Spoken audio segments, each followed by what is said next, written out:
Baik. Sekarang kita nak masuklah hadis kita yang terbaru, hadis yang ke-9, yang bertajuk Islam kembali dagang.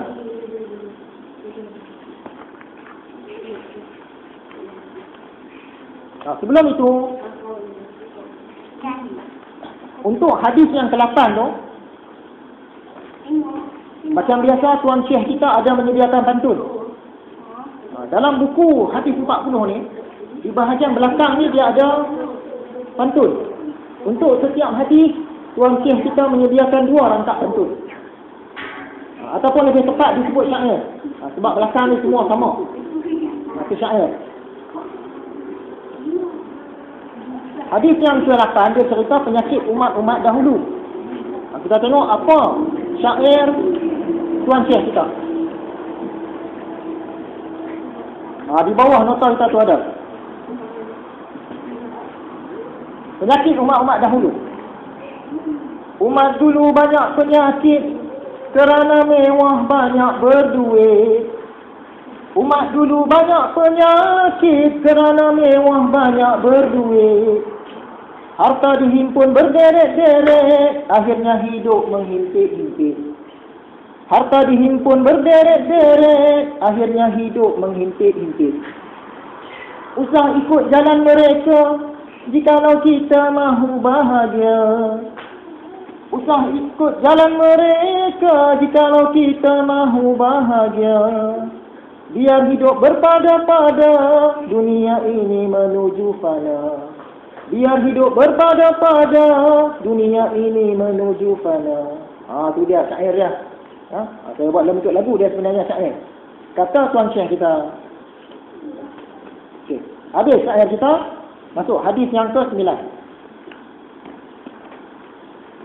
An Abi Hurairah radhiyallahu anhu qala qala Rasulullah sallallahu alaihi wasallam bada al-Islam ghariban wa sayaudu kama bada'a ghariban fatuba lil ghuraba. Rawahu Muslim. Maksudnya, Islam ini pada asalnya asing, dagang, orang tak kenal. Dan Islam akan kembali menjadi asing. Maka beruntunglah orang-orang yang asing. Asalnya Islam ni dia asing, lepas tu dia jadi semua orang tahu. Kemudian dia jadi asing balik. Dan Nabi kata beruntunglah orang-orang yang asing. Apa maksud hadis ni? Keterangan hadis. Keterangan hadis ni oleh Tuan Syekh kita. Islam mulai tersebar di Mekah dalam keadaan yang sangat asing dan dagang. Sangat sedikit penganut dan pendukungnya kalau hendak dibandingkan dengan penentangnya. Kemudian, setelah itu Islam tersebar ke seluruh pelosok dunia sehingga dianuti oleh 2/3 penduduk dunia. Kemudian Islam kembali asing dan dirasa ganjil dari pandangan dunia, bahkan dari pandangan orang Islam sendiri. Sebahagian daripada orang Islam merasa ganjil dan pelik bila melihat orang Islam yang lain iltizam, yakni istiqamah dengan Islam dan cuba mengamalkan tuntutan Islam yang sebenar. Seseorang yang istiqamah dengan Islam dipandang sepi oleh masyarakat dan terlalu susah untuk diterima sebagai peribadi yang sihat. Contohnya, kalau ada sesuatu program kemasyarakatan, kemudian masuk waktu sembahyang, tiba-tiba ada seorang yang meminta diri untuk menunaikan sembahyang, maka tindakan itu dianggap tidak sopan dan kurang wajar. Sedangkan orang yang tidak bersembahyang sambil bersenda-senda ketika orang lain bersembahyang tidak dianggap sebagai perbuatan yang salah dan terkutuk. Begitulah seterusnya nasib Islam di akhir zaman. Ia akan terasing dan tersisih dari masyarakat, bahkan tersisih dari pandangan orang Islam sendiri yang mengaku sebagai umat Islam.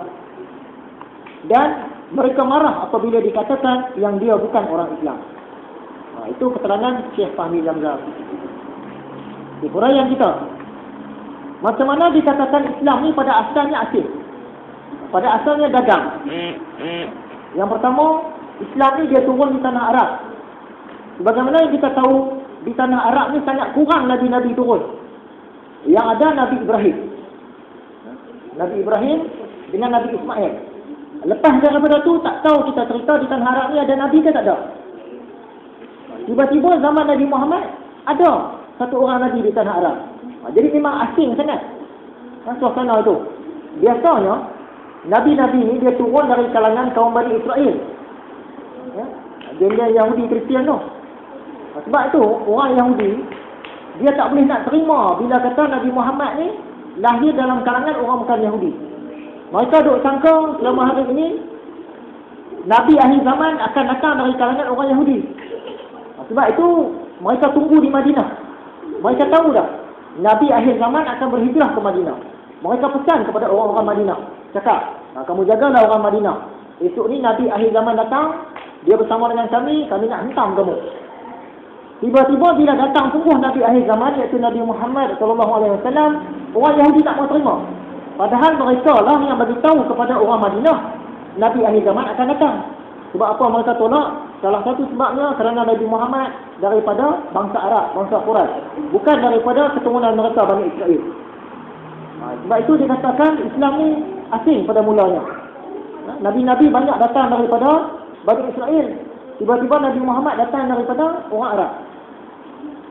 Kemudian Islam juga dikatakan asing sebab Islam dia turun di tengah-tengah masyarakat yang sembah berhala. Tiba-tiba Nabi Muhammad kata agama yang benar ialah sembah Allah terus, tak sembah berhala. Menyebabkan Islam menjadi asing. Asalnya Nabi Muhammad seorang je, satu titik saja di Mekah tu. Yang lain ni semua bukan agama Islam. Nabi Muhammad satu titik saja yang Islam. Dari satu titik ni lah dia sebar. Dia tambah titik-titik ni. Masuklah Abu Bakar, masuklah Khadijah, masuklah Sayyidina Ali. Lama-kelamaan titik-titik ni semakin banyak. Asal dia satu titik, dia satu orang saja, satu peribadi saja. Tapi lama-kelamaan dia bertambah sampai kan 2/3 dunia.